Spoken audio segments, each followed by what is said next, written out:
อ่ะสบายดีน้องมื้อนี้เฮากะสิมาไลฟ์สดเรื่องบักลำบักมีบักกอดไส้บักลี่บักค่ำแมงบักวัดเขียดเนาะขอบกว่าบักกี้ไสบักบุญหัวล้านเนาะแล้วก็บักล่มบักลอดเนาะแล้วก็ขอบกว่าถ้าแต้มปิงเนาะคนที่หัวมือกันเนาะขอบกว่าถ้าวันเขียดเออถ้าก้อนหนามาอ่า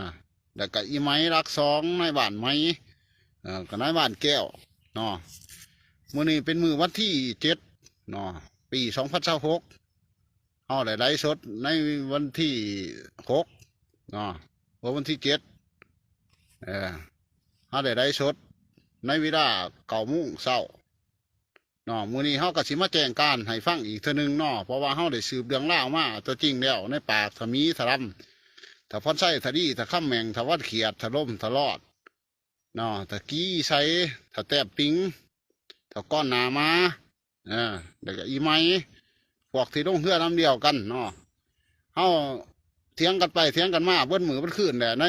ในเวลาที่ว่าเฮาเดิมแต่เฮามาเก็บกาแฟเมื่อปากซองแข็งจะประซักเนาะปากซองแน่นหนาวการเคลื่อนไหวนี่ฮักก็บอกว่าเดียวเพราะว่าการเคลื่อนไหวนี่เจ้าเมืองจะแข็งหูดีเนาะเดี๋ยวนี้ถ้ามีทารำนี่ผูดปากออกมาแล้วเนาะมือวันที่7เนาะปี2026ทะเลาะกันไปทะเลาะกันมาก คนที่ทำได้ครอบครัวเฮาเลยขาพ่อขาแม่เฮานี่ถือว่าเฮาได้ยินออกจากปากแล้ว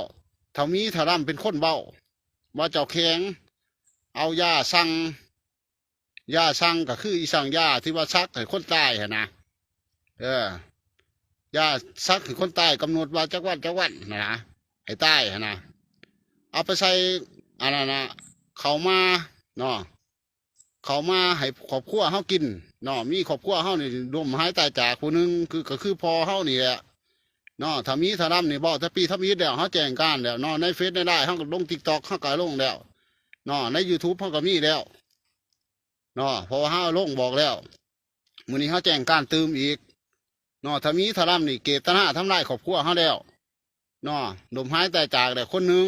ก็คือครอบครัวพอเฮานี่แหละเออว่าอย่าสั่งเออ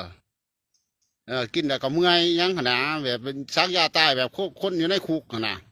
วันนี้เขาสิแจ้งการขึ้นอีกเนาะ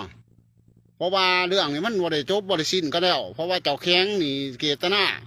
สร้างโดยตรงเจ้าแข้งจักมันเจ้าแข้งสิไรแหละแต่ว่าในปากของมันนี่แหละแต่ว่าเพื่อนซ่านเนี่ยเขาทายไปเบิดแล้วหนังหนาเขาก็เห็นแล้วเพราะฉะนั้นเขาสิแจ้งการทามีทารำนี่ได้พูดปากออกไปยังสั้นแล้วก็จะเก